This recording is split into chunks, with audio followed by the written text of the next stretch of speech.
우리가 사는 세상에는 여러 가지 재앙이 내릴 때가 많습니다. 생각도 못했던 그런 문제들이 이 세상에 일어나고 있다는 것이죠. 사람의 힘으로 어찌할 수 없는 그러한 재해들을 말했습니다. 이 자연의 재해들, 이러한 자연의 재해들을 만날 때에 믿음의 사람들은 어떻게 하는 것이 올바르게 신앙생활을 하는 것일까? 우리는 바로 그러한 생각에 사로잡힐 때가 있습니다. 또 실제로 그런 일을 만났을 때에 오늘 많은 사람들이 그 때문에 원망하는 경우도 없지 않아 있습니다. 왜? 농사를 짓는데 우박이 왔어요. 우박이 내려서 피해를 보았어요. 심한 비가 내려서 홍수가 나서 농사 짓는 것을 망쳤어요. 갑자기 추워져서 생각지도 못한 추위가 와서 냉해를 입었어요. 너무나도 무더워서, 너무나도 더워서 또 그 때문에 농사가 또 망쳐졌어요. 이 외에도 길을 가다가 갑자기 땅이 꺼지고 뭐 하여튼 여러 가지 사람의 힘으로 어쩔 수 없는 그러한 재해가 임할 때가 있습니다. 이러한 때에 어떻게 하는 것이 올바른 신앙의 자세인가? 우리는 오늘 말씀을 통해서 그 사실을 교훈받고 이러한 때에 나는 어떻게 할 것인가 하는 것을 마음에 새겨둬야 할 것입니다. 그래서 그날에 구별하여 행하시는 하나님의 역사를 통해 교훈을 받아서 어떤 두려운 상황, 어떤 극악한 환경에서도 하나님께서 특별하게 구별하여 주셔서 평안이 넘치는 여유롭고 차별된 삶을 누리는 행복한 성도이 되시기를 주의 이름으로 축복합니다. 우리는 항상 명심해야 됩니다. 세상에 재해가 임했다고 해서 하나님께서 택한 백성들도 똑같이 그런 재해를 입고 하는 이런 일을 당하게 하시는 분은 아니란 거죠. 혹 내가 그런 재해를 만났다 할지라도 그 재해 가운데에서도 하나님께서 길을 열어주시고 하나님께서 모든 은혜를 베풀어 주시는 것, 이것이 올바른 신앙생활의 열매가 되는 것이죠. 그렇기 때문에 우리는 신앙생활을 즐겁게 할 수 있는 겁니다. 내가 하나님만을 믿고 의지하며 살아갈 수 있는 겁니다. 만약에 그렇지 않다면 내가 하나님 믿고 의지하며 살아가기가 힘들지 않겠어요? 세상 사람들과 똑같은 일을 당한다면 내가 하나님만 믿고 말씀대로 살아갈 마음의 굳은 결심이 흔들릴 수밖에 없어요. 내가 신앙생활을 거룩하게 올바르게 하려고 애쓰려고 해도 구별됨이 없이 똑같은 상황에 놓여서 똑같은 환경에서 똑같은 재해를 받는다면 무슨 우리의 신앙생활에 기쁨이 있겠습니까? 기쁨이 없는 거죠. 또 실제로 그렇기 때문에 많은 믿음의 사람들이 낙심하고 시험에 들고 원망하고 그래서 믿음에 떠나가고 믿음을 저버리는 사람들이 실제로 많습니다. 우리는 왜 그러한가? 오늘 말씀을 통해서 다시 한번 마음에 새겨야겠습니다. 그날에 구별하여 하나님께서는 오늘 말씀을 통해서 분명히 말씀합니다. 그날에 구별하여 22절 말씀이죠. 그날에 나는 내 백성이 거주하는 고센 땅을 구별하여 그곳에는 파리가 없게 하리니 이로 말미암아 이 땅에서 내가 여호와인 줄 내가 알게 될 것이라. 하나님께서 구별하시겠다 합니다. 구별하겠다. 그래서 하나님께서 바로 여호와이심을 알게 하신다. 약속하시는 것을 반드시 이루시는 전능하신 하나님.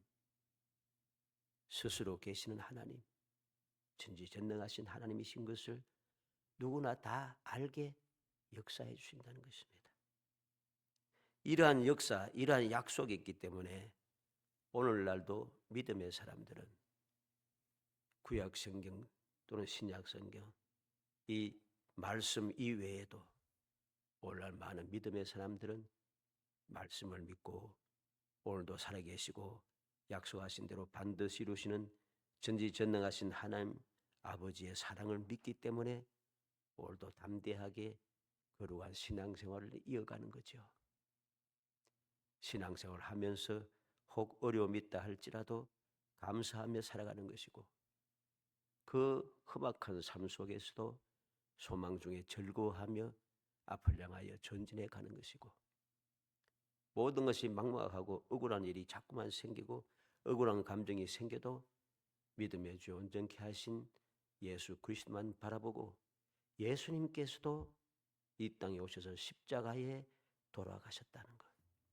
돌아가셨지만은 장사한 지 사흘 만에 다시금 부활하셨다는 것. 부활하실 뿐만 아니라 모든 사람들이 보는 가운데 하늘에 올라가시고 가신 데를 본 그대로 다시 오실 것이라고 약속하셨다는 것. 이 믿음이 있기 때문에 두려워하지 아니하고 믿음을 지키며 거룩한 신앙생활, 올바른 신앙생활을 하기 위하여 힘쓰고 애쓰게 되는 것입니다. 어찌하든지 오늘 말씀을 통해서 우리 모든 성도들이 그날에 구별하시는 하나님의 극진하신 사랑, 그 돌보심을 마음에 새기고 마음껏 그 은혜를 누리면서 이 세상이 천국이 되는, 이 세상이 행복이 넘쳐나는, 그리고 이 천국의 삶, 이 행복이 넘쳐나는 삶을 살아가면서 주님께서 계신 곳 저 천국의 그 놀라운 행복, 영원한 행복을 사모하며 살아가는 거룩한 성도가 되기를 주의 이름으로 축복합니다. 먼저 네 번째 파리재앙을 봅니다. 오늘 본문 말씀은 네 번째 재앙이죠. 네 번째 재앙인데 파리재앙입니다. 이전에는 이란 구별된다고 하는 말씀이 없습니다만 이 네 번째 파리재앙에서부터 하나님께서는 구별하시겠다고 말씀하고 있습니다. 27절에 22절에 보면 구별이라 구별. 22절에 구별한다 그랬죠. 내 백성이 거주하는 고센 땅을 구별하여 그곳에는 파리가 없게 하리니 그랬습니다. 이것을 말하는 구별이라고 하는 히브리 말은 팔라라는 뜻입니다. 팔라라는 말입니다. 이 말은 차이를 둔다는 뜻입니다. 즉 다시 말해서 하나님께서 이스라엘 백성이 거주하는 곳이기 때문에 애굽 사람들이 사는 곳과 차별을 두어서 보호하시겠다는 것이죠. 차별을 둔다는, 똑같이 애굽 땅이지만은 다르다는 것입니다. 그리고 23절에도 구별이란 말이 나오죠. 내가 내 백성과 내 백성 사이를 구별하리니 그랬습니다. 이 23절의 구별이란 이 히브리 말은 레투트라고 하는 단어, 페투트라고 하는 단어입니다. 이 말은 구속한다 또는 분할시킨다 뭐 이런 뜻입니다. 이 무슨 말인가 하니까 하나님의 심판을 면제받는 것, 면제받는 것은 하나님께서 구속의 은총을 주신 것이라는 그런 의미가 됩니다. 지금 여기에서 파리 재앙이 이스라엘 백성들에게는 없다고 하지 않습니까? 면제시켜 준다고 했잖아요.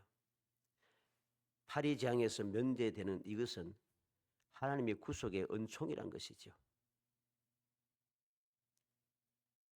우리는 기억해야 되겠습니다.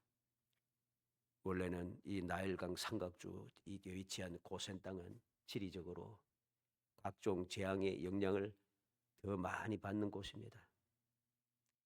이 소위 말해서 이 삼각주라고 하는 것이 무엇입니까? 비가 많이 홍수가 많이 지고 하면은 홍수가 막 떠내려오면서 홍수가 내려오면서 이쪽에 있는 각종 흙이라든가 모든 것을 끌고 내려와서 쫙 펼쳐지는 곳이 삼각주지 않습니까? 이렇게 홍수가 많이 지고 그 결말이 도착하는 곳이기 때문에 홍수가 많이 지고 하면 무슨 일이 생겨요?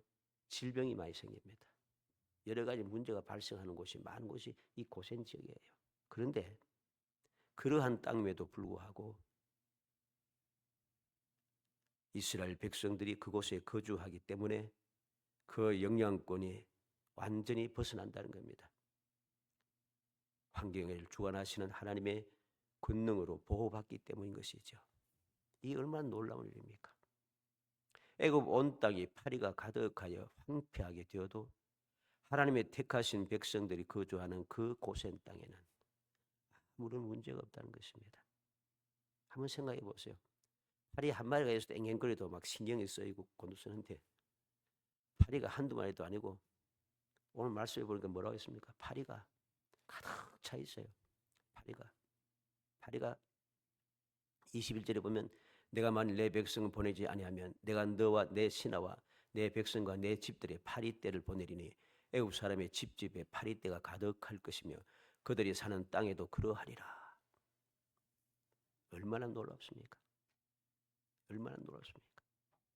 그리고 24절에 여호와께서 그와 같이 하시니 무수한 파리가 바로의 궁과 그의 신하의 집과 애굽 온 땅에 이르니 파리로 말미암아 그 땅이 황폐하였더라.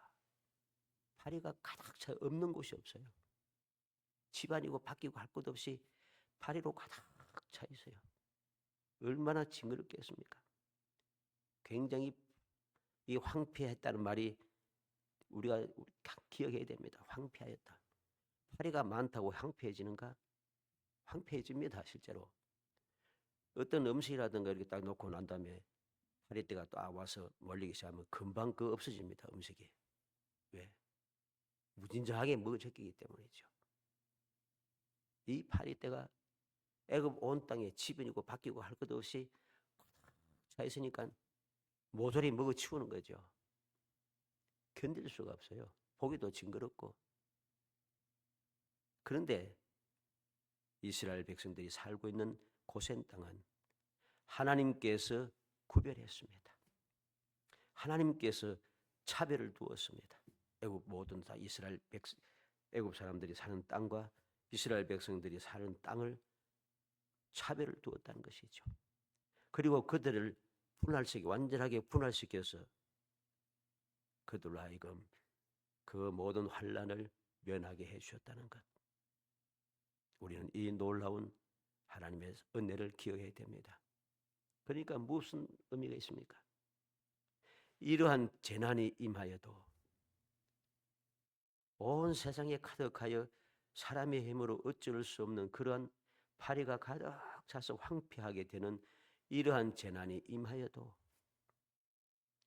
우리 믿음의 사람들은 구별해 주시는 하나님의 은혜를 믿으며 구별하시는 그 은혜를 누리기 위하여 흔들리지 않고 믿음을 지키며 나의 위치를 지키고 올바른 신앙생활을 이어가야 한다는 소리입니다. 그 다음에 5번째, 가축에게 심한 돌림병의 재앙이 내리기 시작합니다. 출애굽기 9장 2절로 6절 말씀이죠. 하나님께서 5번째 재앙을 가축에게 내리겠다 합니다. 그게 돌림병이라고 했죠. 돌림병이 어떤 병인지 알 수가 없지만은 4절에 보면 여호와가 이스라엘의 가축과 애굽의 가축을 구별하리니 이스라엘 자손에게 속한 것은 하나도 죽지 아니하리라. 하나도 죽지 아니하리라. 그리고 6절에 이튿날에 여호와께서 이 일을 행하시니 애굽의 모든 가축은 죽었으나 이스라엘 자손의 가축은 하나도 죽지 아니한지라. 오늘 4절에 있는 구별한다는 이 말도 22절에 있는 구별한다는 말과 같은 말입니다. 차별을 둔다는 것이죠. 애굽 사람들의 가축과 이스라엘 백성들의 가축을 차별을 두었습니다. 차별을 두었기 때문에 애굽의 모든 가축들은 죽음에 이르지만은 이스라엘 백성들의 가축에는 아무 문제가 없습니다. 아무 문제 없습니다. 하나도 죽지 아니했다. 그렇게 말씀하고 있습니다. 하나님께서 이스라엘의 가축을 애굽의 가축과 구별하신 것은 이스라엘이 하나님께서 택하신 백성이라는 한 가지 사실 때문에 그들의 가축에게까지도 은혜를 베푸신다는 것입니다. 은혜를 베푸시는 겁니다. 우리는 이 말씀을 통해서 어떠한 자세를 가지고 신앙생활 하는 것이 올바른 신앙생활입니까? 애굽의 모든 가축이 죽어도 택한 백성들의 가축은 죽지 않을 것이기 때문에 겁낼 것 없다는 것입니다. 그래서 애굽의 모든 가축이 돌림병으로 죽는다고 얼마 전에도 뭐 지역지역 돌아가면서 무슨 병인지 모르겠습니다만 가축들 병이 막 번지기 시작합니다만 그러한 가축에게 오는 질병이 돌림병이 생겨도 믿음의 사람들은 그것을 보며 두려워하고 그렇게 원망하며 살지 않아도 된다는 것입니다. 왜? 하나님께서 택한 백성들, 사랑하는 백성들을 위하여 안전하게 지켜 보호하실 것이기 때문입니다. 우리에게 필요한 것은 그에 대한 확신입니다. 확신을 가지고 살아갈 때에 우리는 은혜를 누릴 수가 있는 것이죠. 확신을 가지지 못하고 그렇게 행하며 살아가니까 똑같은 그런 재앙을 만나면서 재난을 당한다고 믿어도 소용없다는 소리를 입에 대놓고 사는 거죠. 그런 망령된 거짓된 신앙생활을 해서는 결코 아니 된다는 사실을 명심해야 됩니다. 그 다음에 세 번째는 여섯 번째 악성 종교의 재앙을 봅니다. 출애굽기 9장 9절로 11절 말씀에 봅니다. 바로 그 내용을 우리가 보죠. 그 제가 애굽 온 땅에 티끌이 되어 애굽 온 땅의 사람과 짐승에게 붙어서 악성 종기가 생기리라. 그들의 화덕의 죄를 가지고 바로 앞에 서서 모세가 하늘을 향하여 날리니 사람과 짐승에게 붙어 악성 종기가 생기고 요술사들도 악성 종기로 말미암아 모세 앞에 서지 못하니 악성 종기가 요술사로 들러붙어 애굽 모든 사람에게 생겼음이라. 악성 종기가 모든 사람에게, 모든 사람뿐만 아니라 요술사들에게도 악성 종기가 생기더라. 왜 특별하게 요술사들도 이렇게 말하는가? 우리가 앞에서 세 가지 하나님의 재앙을 내릴 때 요술사들도 그렇게 자기의 요술로 하는 것을 보여주었습니다.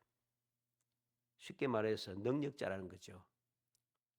능력자들도 하나님께서 악성 종기를 내리는 그 재앙을 피할 수가 없다는 것이죠. 바로 이러한 일을 만났을 때에 우리가 세상을 살아갈 때 여러 가지 재난을 만나는데 생각지 못했던 그런 재난을 만나는데 이래 보니까 능력자들도 권력자들도 똑똑한 사람도 많은 재물을 가진 사람도 대단한 사람도 유명한 사람도 똑같이 재난을 당하더라는 거죠. 이러한 때에 우리는 어떻게 해야 되겠습니까? 저들도 저렇게 재난을 당하는데 우리도 별 수 없지? 우리도 별 수 없어? 결코 별 수가 없구나? 혹시나 했더니 역시나구나. 이런 사고방식에 사로잡혀서는 안 되는 거예요.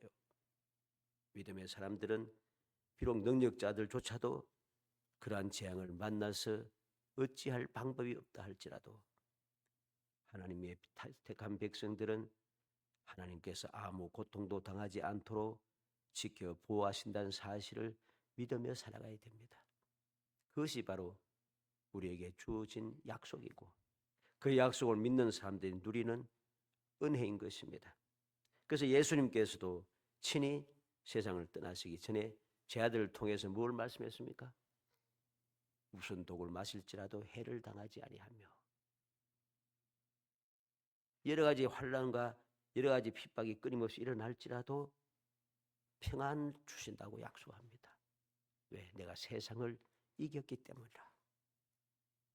우리는 명심해야 되겠습니다. 능력자들도 당하는 재난 보면서 어쩔 수 없이 저들도 당하는데 내가 피할 수 있겠어? 그렇게 자조하며 살지 말고 더욱더 당당하고 담대하게 그럼에도 불구하고 믿음의 사람은 하나님께서 반드시 지켜주신다는 확신을 가지고 감사하며 살아가는 사람이 되는 것. 이것이 올바른 신앙생활의 자세인 것입니다. 일곱 번째는 우박의 재앙이었습니다. 출애굽기 9장 19절로 26절에 있는 말씀이죠. 하나님께서 말씀하고 있습니다. 이제 사람을 보내 내 가축과 내 들에 있는 것을 다 모으라. 사람이나 짐승이나 무릇 들에 있어 집에 돌아오지 않는 것들에게는 우박이 그 위에 내리니 그것들이 죽으리라 하셨다 하라 하시니라. 바로의 신하 중에 여호와의 말씀을 두려워하는 자들은 그 종들과 가축을 집으로 피하여 들였으나 여호와의 말씀을 마음에 두지 아니하는 사람은 그들이 그의 종들과 가축을 들에 그대로 주었더라. 그랬더니 어떤 역사가 일어났습니까? 24절 말씀에 보니까 우박의 내림과 불덩이가 우박에 섞여서 내림이 심히 맹렬하니 나라가 생긴 그때로부터 애굽 온 땅에는 그와 같은 일이 없었더라. 우박이 애굽 온 땅에서 사람과 짐승을 막론하고 밭에 있는 모든 것을 쳤으며 우박이 또 밭의 모든 채소를 치고 들의 모든 나무를 꺾었으되 이스라엘 자손들이 있는 그곳 고센 땅에는 우박이 없었더라. 모든 것이 다 황폐하게 되고 죽어 넘어지는 그러한 일들이 생겨져도 하나님께서는 그러한 재앙이 있을 때 긍휼의 은총을 베푸신 것을 봅니다. 내 가축, 사람을 보내어 가축과 들에 있는 것을 다 모으라. 이런 하나님의 말씀, 모세를 통해서 들었던 애굽의 신하들 중에서 하나님을 두려워하는 자들, 여호와의 말씀을 두려워하는 자들은 하나님의 말씀대로 다 거둬들입니다. 그래서 안전합니다. 그러나 하나님의 말씀을 마음에 두지 않는 사람들은 그대로 두었기 때문에 다 죽게 된다는 사실이죠. 그리고 그러한 중에도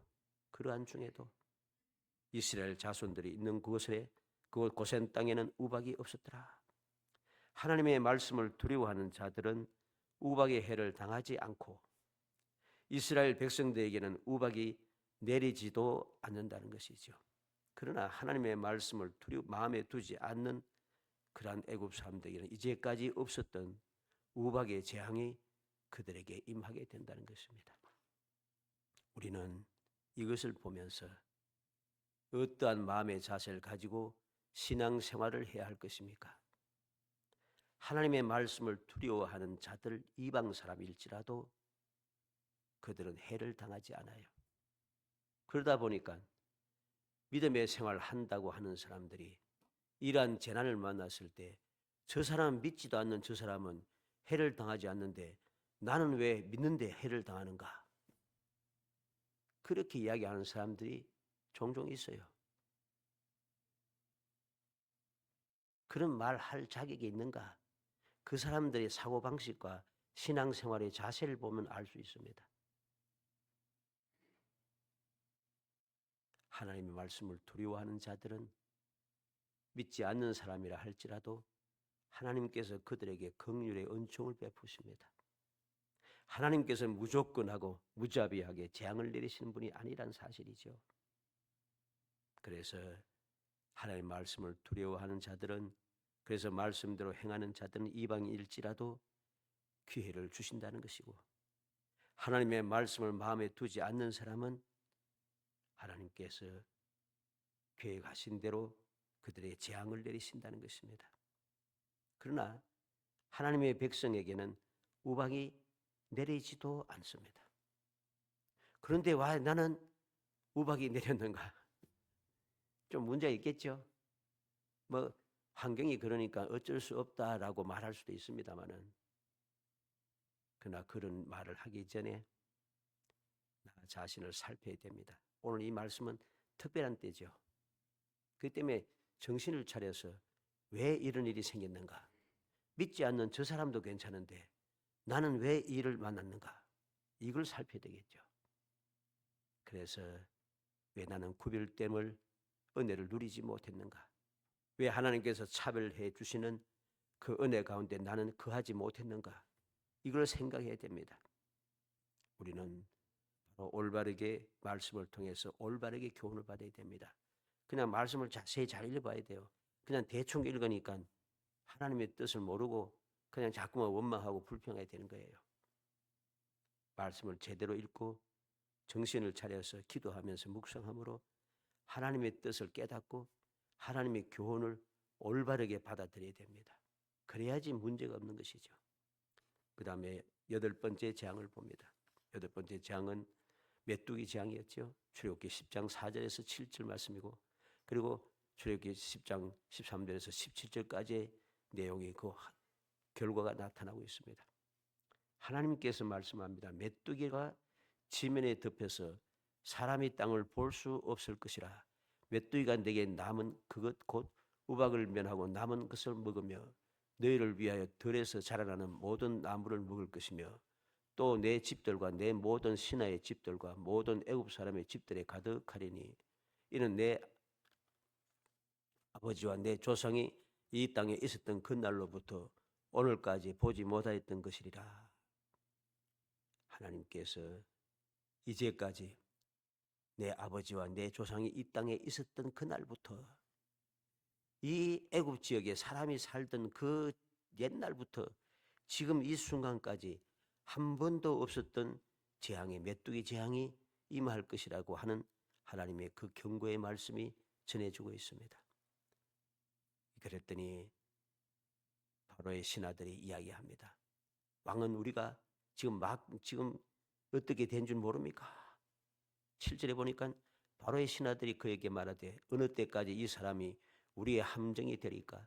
그 사람들을 보내어 그들이 하나님 여호와를 섬기게 하소서. 왕은 아직도 애굽에 망한 줄을 알지 못하시나이까? 바로의 모든 신하들이 지금 애굽이 망한 것을 알고 있어요. 이스라엘 백성들 때문에 우리가 이렇게 고난을 당한 것을 알고 있어요. 절실하게 깨닫고 있어요.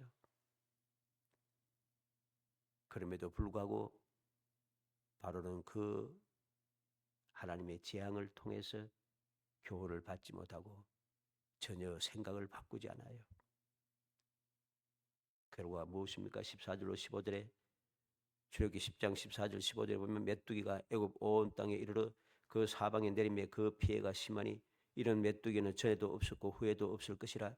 메뚜기가 온 땅을 덮어 땅이 어둡게 되었으며 메뚜기가 우박에 상하지 아니한 밭의 채소와 나무 열매를 다 먹었으므로 애굽 온 땅에서 나무나 밭의 채소나 푸른 것은 남지 아니하였더라. 아무것도 남지 않았어요. 아무것도 남지 않는 그러한 재앙이 메뚜기 재앙이 임하였습니다. 오늘 말씀을 통해서 우리는 어떤 교훈을 받아야 되겠습니까? 모든 신하들이 두려워하고 애굽이 망한 줄 알아도 재앙을 피할 수가 없다는 사실입니다. 이걸 알아야 됩니다. 모든 신하들이 두려워합니다. 애굽이 망한 줄을 알아요. 그래도 재앙을 피할 수가 없어요. 피할 수 없는 이 재앙을 우리 믿음의 사람들은 어떻게 온전하게 지나갈 수 있을 것인가? 하나님의 은혜를 믿고 피할 수 없는 망할 수밖에 없는 그러한 극심한 재앙이 속에 있다 할지라도 그래도 하나님께서 돌보실 것임을 믿는 믿음이 우리로 하여금 흔들리지 않고 하나님께서 약속하신 축복의 땅, 귀멸하신 그 고센 땅에 안전하게 거하게 할 것이고 그것이 바로 하나님의 보호 가운데 우리로 하여금 평안의 삶을 살게 한다는 사실을 우리는 깨달아야 할 것입니다. 9번째 흑암의 재앙을 봅니다. 출애굽기 10장 21절 23절에 여호와께서 모세에게 이르시되 하늘을 향하여 내 손을 내밀어 애굽 땅에 흑암이 있게 하라. 곧 더듬을 만한 흑암이리라. 모세가 하늘을 향하여 손을 내밀매 캄캄한 흑암이 3일 동안 애굽 온 땅에 있어서 그동안은 사람들이 서로 볼 수 없으며 자기 처소에 일어나는 자가 없으되 온 이스라엘 자손들이 거주하는 곳에는 빛이 있었더라. 9번째 재앙이 임했습니다. 온 세상에 흑암이 임했습니다. 캄캄한 흑암이 임했습니다. 얼마나 캄캄한 흑암이 짙은지 흑암이 있는 동안에는 사람들이 볼 수도 없을 뿐만 아니라 움직일 수도 없어요. 처소에서 일어나는 자가 없으며 일어나지도 못할 정도로 캄캄한 것이 3일 동안 임하고 있다는 것입니다. 이렇게 캄캄함, 아무도 피할 수 없는, 움직일 수 없는 그런 절망이 임하다 할지라도 하나님의 백성들에게는 어떠합니까? 빛이 있었더라. 흑암 중에도 빛이 있다는 거죠. 왜 그렇습니까? 우리에게는 세상이 그런 빛과는 다른 하나님께서 친히 빛이 되시기 때문이죠. 주님께서 이 세상에 오셨는데 주님은 빛이라 했습니다. 어떤 빛이라 했습니까? 우리의 생명의 빛이라 했습니다. 빛이 되신 주님께서 이 땅에 오심으로 깜깜한 사람들에게 절망밖에 없는 깜깜한 세상이 믿음의 사람들에게는 소망이 넘쳐나는 밝은 빛이 환하게 비치는, 우리가 얼마든지 움직일 수 있고 가야 할 곳으로 갈 수 있는, 해야 할 일을 할 수 있는, 기쁨으로 누릴 수 있는 그러한 장소가 되어지는 것입니다. 전혀 볼 수 없는 캄캄한 흑암, 애굽 온 땅에 있어도 택한 백성들이 거주하는 곳에는 빛이 있으므로 불편함이 없다. 이 사실을 우리가 믿으며 우리의 신앙생활을 올바르게 해야 합니다. 올바르게 신앙생활을 할 때에 빛이 있더라 하는 이 은혜를, 이 차별되고 구별되고 그 구속의 은총을 입는 이 놀라운 하나님의 사랑을 우리가 덧입을 수 있다는 것입니다. 마지막 10번째 재앙입니다. 모든 첫 번째 태어난 것들이 죽는 재앙이죠. 출애굽기 11장 4절로 8절 말씀입니다. 모세가 바로에게 이르되 여호와께서 이와 같이 말씀하시기를 밤중에 내가 애굽 가운데로 들어가리니 애굽 땅에 있는 모든 처음 난 것은 왕위에 앉아있는 바로의 장자로부터 맷돌 뒤에는 몸종의 장자와 모든 가축의 처음 난 것까지 죽으리니 애굽 온 땅에 전무후무한 큰 부르짖음이 있으리라. 그러나 이스라엘 자손에게는 사람에게나 짐승에게나 개 한 마리도 그 혀를 움직이지 아니하리니 여호와께서 애굽 사람과 이스라엘 사이를 구별하는 줄을 너희가 알리라 하셨나니 왕의 이 모든 신하가 내게 내려와 내게 절하며 이르기를 너와 너를 따르는 온 백성은 나가라 한 후에야 내가 나가리라 하고 심히 노하여 바로에게서 나오니라. 우리는 이 말씀을 봐야겠습니다. 10번째 재앙, 첫 번째로 태어난 모든 것은 다 죽음에 이르는 재앙, 피할 수 없는 재앙, 전무후무한 큰 부르짖음이 있는, 울부짖음이 가득 차 넘쳐나는 그러한 재앙이 임한다 할지라도 믿음의 사람들, 택한 백성들에게는 아무 문제가 없다는 것이죠. 아무 문제가 없다는 것입니다.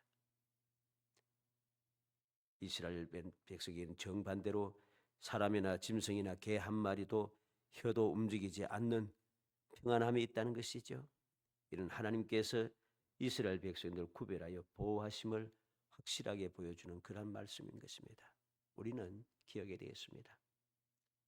모든 사람들이 단 한 사람도 피할 수 없는 사망의 재앙이 임한다 할지라도 그 사망의 재앙 때문에 내가 두려워하고 원망하며 살아갈 필요가 없다는 것입니다. 왜? 우리에게는 하나님의 절대적인 보호, 약속이 있기 때문입니다. 혹 그 사망을 피하지 못하여 내가 죽는다 할지라도 우리에게는 무엇이 있습니까? 부활의 소망이 있습니다. 부활의 소망만 있습니까? 영원한 생명이 약속되어 있습니다. 이 사실을 믿는 믿음의 사람들은 이렇게 모든 사람들이 다 죽음에 이르는 재앙이 임하여도 그 재앙이 내가 있는 지역에 창궐한다 할지라도 결코 두려워하지 않습니다. 원망하지 않습니다. 오히려 감사하며 그 가운데 하나님의 은혜를 바라보며 소망 중에 절구하며 살아가는 것이죠.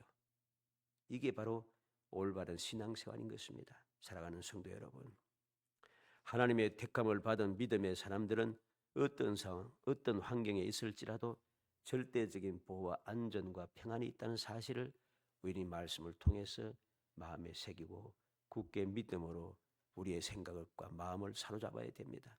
우리의 신앙생활의 자세를 올바르게 세워야 한다는 것입니다. 믿음의 사람들이 할 일은 무엇입니까?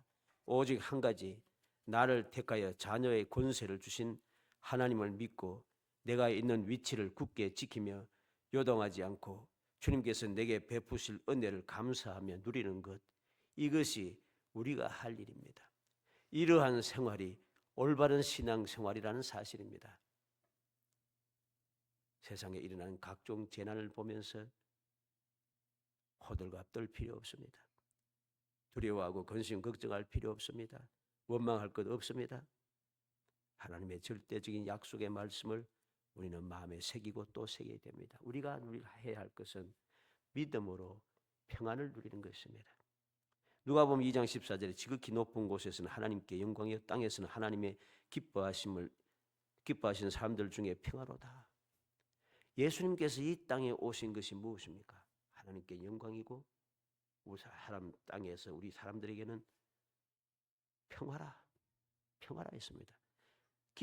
하나님의 기뻐하신 사람들 중에 평화라.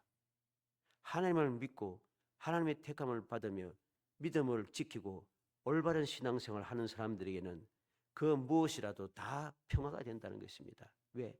예수님께서 우리에게 평화를 주시기 위해서 이 땅에 오셨기 때문입니다.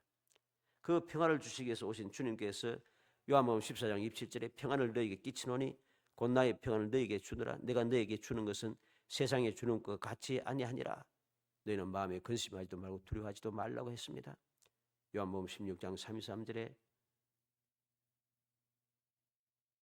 이것을 너에게 이르는 것은 너희로 내 안에서 평안을 누리게 하려 함이라.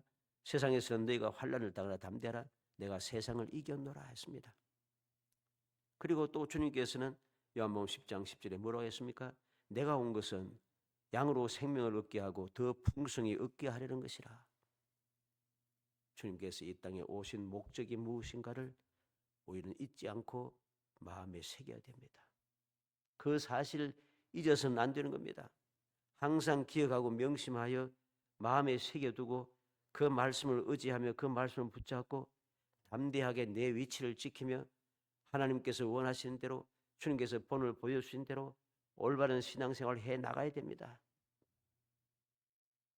그것이 바로 우리로 하여금 세상의 어떠한 재앙에 임하도 감당하지 못하고 생각지 못할 재난이 임한다 할지라도 하나님의 절대적인 보호를 받으며 천국의 삶을 살 수 있는 비결, 불행한 이 세상일지라도 끊임없이 일어나는 세상일지라도 행복한 삶을 살아갈 수 있는 유일한 비결임을 깊이 명심하여 우리 모든 성도들이 하나님께서 친히 구별하시겠다 약속하셨으니 구별하신 은총을 입은 우리는 구별함을 받은 사람답게 생각하고 마음가짐을 가지고 말하고 행동하며 살아가서 그렇게 구별된 삶의 그 기쁨을 누리며 살아가는 행복한 성도이 되시기를 주의 이름으로 축복합니다. 은혜 감사합니다. 사랑하여 주셔서 택하여 주시고 택한 저희들 하여금 주님께서 구별하시고 차별을 두시고 절대적으로 구원하여 주시며 구속하여 주시고 복 내려주심을 감사합니다. 그 놀라운 구별의 은총을 입었사오니 이 사실을 잊지 않고 굳게 믿으며 담대하게 구별된 삶을 살아가는 저희들이 되게 하시기 원합니다.